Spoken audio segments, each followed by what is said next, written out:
देशातली पहिली शिक्षण नगरी ही नवी मुंबईत उभारण्यात येणार आहे.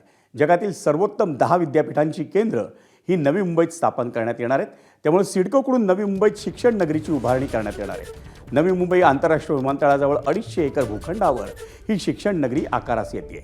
ब्रिटन आणि अमेरिकेसह युरोपमधल्या विविध देशांमध्ये सर्वोच्च स्थानी असलेल्या विद्यापीठांची शैक्षणिक केंद्र ही नवी मुंबईत सुरू होणार आहेत. त्यामुळे परदेशात जाण्याऐवजी आता भारतीय विद्यार्थ्यांना आपल्या देशातच शिक्षणाची सर्वोत्तम सुविधा उपलब्ध होणार आहे. परिणामी भारतीय विद्यार्थ्यांना तुलनेत कमी खर्चात परदेशी विद्यापीठातलं शिक्षण हे नवी मुंबईत घेता येईल.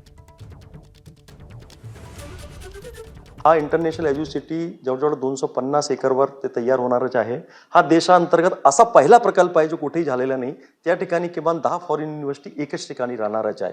याची जो जगे आपण जो निवडलेली आहे ते एअरपोर्ट ते 3 ते 4 किलोमीटरच्या रेडियसमध्ये आहे. NH 348 आणि मल्टीमोडल कॉरिडॉरला लावूनच आहे. आणि सर्वात महत्त्वाची आणि आनंदाची गोष्ट अशी आहे की यापैकी 6 युनिव्हर्सिटी फॉरेन युनिव्हर्सिटी सोबत MOU झालेला आहे आणि त्यांना युनिव्हर्सिटी ग्रांट कमिशनने ऑलरेडी LOI दिलेले आहे. त्यामध्ये university of York, university of Bristol, university of Aberdeen, university of western Australia आणि असे सारखे अजून 2 युनिव्हर्सिटी 6 युनिव्हर्सिटीचे MOU आणि LOI झालेले आहे.